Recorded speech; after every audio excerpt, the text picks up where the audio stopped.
All right, so we know how Python works with data in a normal, like a typical fashion in which we import data into the Python memory.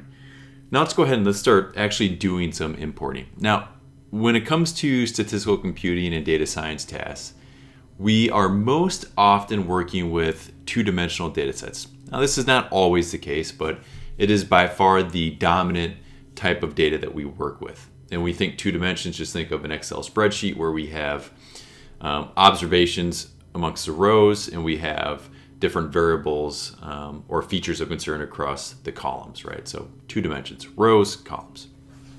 This is the most common format of data with most data science and statistical computing problems. So often these type of data, this tabular data, is stored in the form of a delimited file. Delimited files come in many different shapes. The most common one that we interact with is a CSV, a comma separated value type of a data set, right?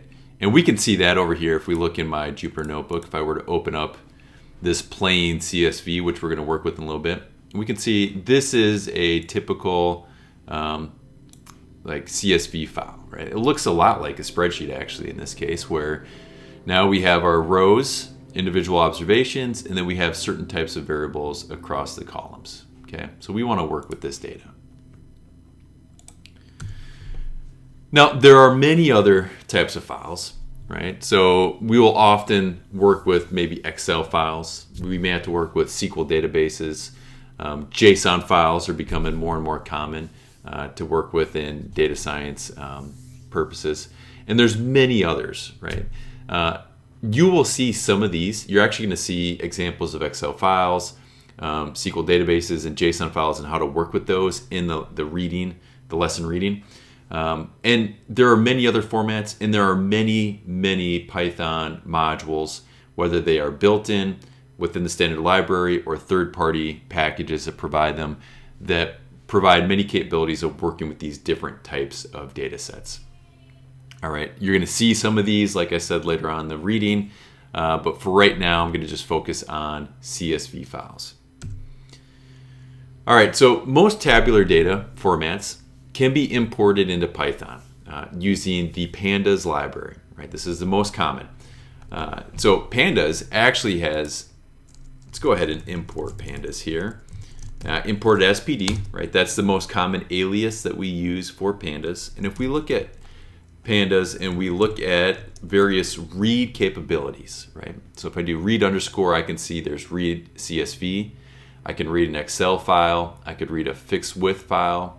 I could read an HTML file if the HTML file is actually two-dimensional.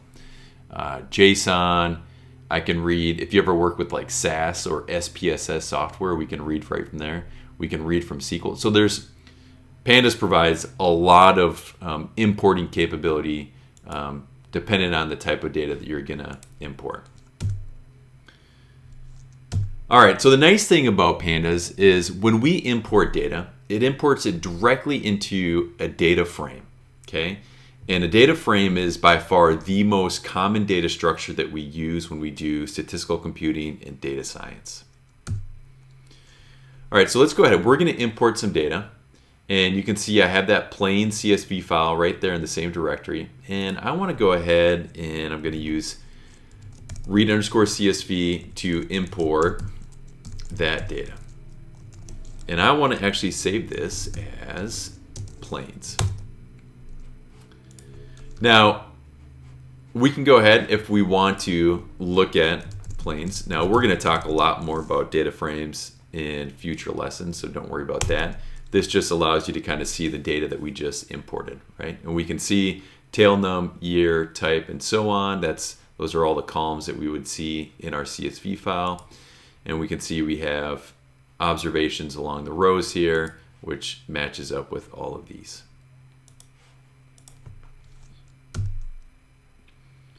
All right, so don't worry right now about understanding exactly how to work with this data structure, this data frame. We're going to get into that quite a bit here in future lessons. But I want you to realize that the read underscore CSV, the way we implement it here is just the default, it uses default arguments, default settings when importing that data. But there's actually a lot of ways, a lot of arguments that we can supply to alter the way that we read in this data, right? So if I do read underscore CSV, and if I were to suffix that with a question mark. So if you recall, that's a way to look up the help information. And I can do that. And we're going to see there are tons and tons of parameters, right? We could supply arguments for all these parameters to adjust the way that we import this, right? If we wanted to skip some rows in our data, I could do that. If I just wanted to import maybe the first 100 rows, I could do that with n rows. If I wanted to, let's see another one. If there were blank lines in my file, I could choose to skip those blank lines if I wanted to here. And there's many other options.